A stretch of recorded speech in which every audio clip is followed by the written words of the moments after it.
Salut tout le monde, vous l'avez demandé, vous l'avez attendu, et bien c'est l'heure du nouvel épisode de Box to Box présenté par Jama Funding. Sans surprise, on parlera aujourd'hui de l'événement foot de l'été, l'Euro 2020, qui se disputera pour la première fois de son histoire dans 11 villes européennes. Ce sera l'occasion de voir des superstars, Kylian Mbappé, Cristiano Ronaldo ou encore Kevin De Bruyne, mais aussi de jeunes talents qui voudront confirmer les espoirs placés en eux sur ce mois de compétition. D'où le titre de ce nouveau numéro de B2B, Europépite, dédié aux jeunes à surveiller de près dans l'un des tournois les plus relevés au monde.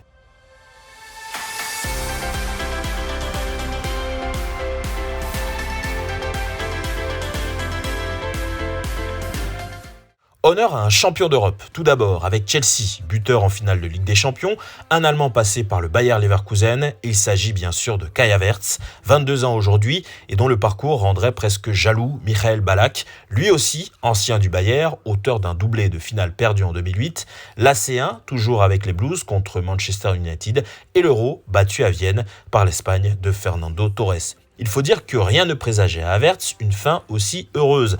Un coup onéreux, arraché à la Bayer Arena pour 80 millions d'euros et des difficultés à trouver sa place dans un effectif alors sous les commandes de Frank Lampard. Ajoutez à cela des blessures et la Covid-19.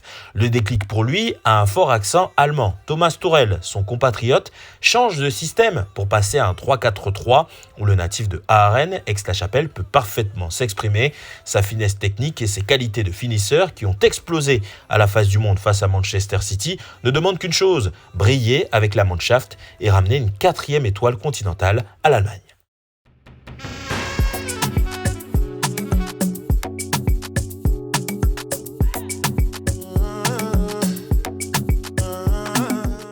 Le dernier Euro remporté par les Allemands date de 1996, en battant notamment le pays organisateur, l'Angleterre, en demi-finale au tir au but, dans une séance où Gareth Southgate, l'actuel sélectionneur des Three Lions, manquera son penalty.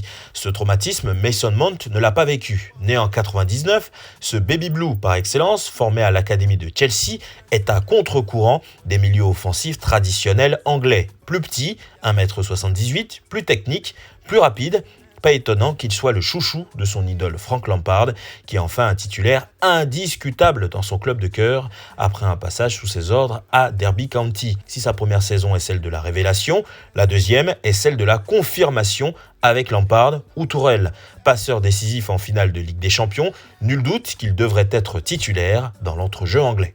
Mount, symbole d'une Angleterre qui gagne, du moins chez les jeunes. En témoigne l'année 2017 avec un titre au tournoi de Toulon et une Coupe du Monde U20 et U17 remportée. Un mondial des moins de 17 ans qui a consacré un certain Phil Foden, meilleur joueur de la compétition. Meilleur espoir de Première Ligue cette saison, à 21 ans, et avec cette étiquette flatteuse de joueur le plus talentueux jamais rencontré dans sa carrière, selon Pep Guardiola, le Mancunien aborde ce championnat d'Europe avec un statut de titulaire indiscutable en club et après avoir gagné tous les titres possibles en Angleterre. Reste maintenant à s'imposer en sélection et remporter une compétition où le meilleur résultat reste une 3e place obtenue en 68.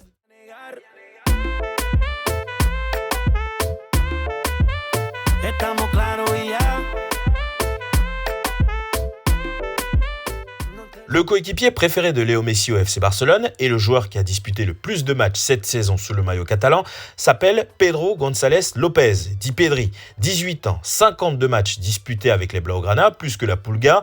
Autre lien privilégié avec l'Argentin, avec 446 passes réalisées entre cette saison, cette association est un régal. Reste maintenant pour le Canarien à trouver sa place dans un milieu à 3 aux côtés de Thiago Alcantara et Sergio Busquets. Mais celui qui a impressionné Luis Enrique, le sélectionneur de la Roja, Ronald Koeman, son coach au Barça, ou encore son idole Andrés Iniesta, avec qui la comparaison revient souvent, est un candidat sérieux à une place de titulaire dans la sélection espagnole. Enfin se pose la question du rendement de João Félix en sélection portugaise, entre sa relation avec Diego Simeone en demi-teinte et un parcours à l'Atlético qui sonne de plus en plus comme un rendez-vous manqué. Reste à savoir comment évoluera le Colchonero aux côtés de Cristiano Ronaldo, Bernardo Silva ou encore Bruno Fernandes dans une sélection qui fait partie des grands favoris pour la victoire finale.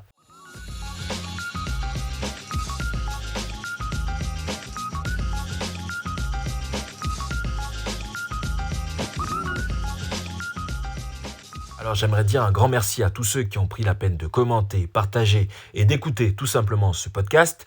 Petite liste non exhaustive des talents précoces à surveiller durant cet Euro historique. Petite précision de taille à la demande générale et c'est une excellente nouvelle.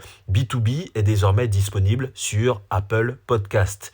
J'espère que vous avez pris un plaisir à écouter ce podcast justement et rendez-vous très vite pour un nouveau rendez-vous.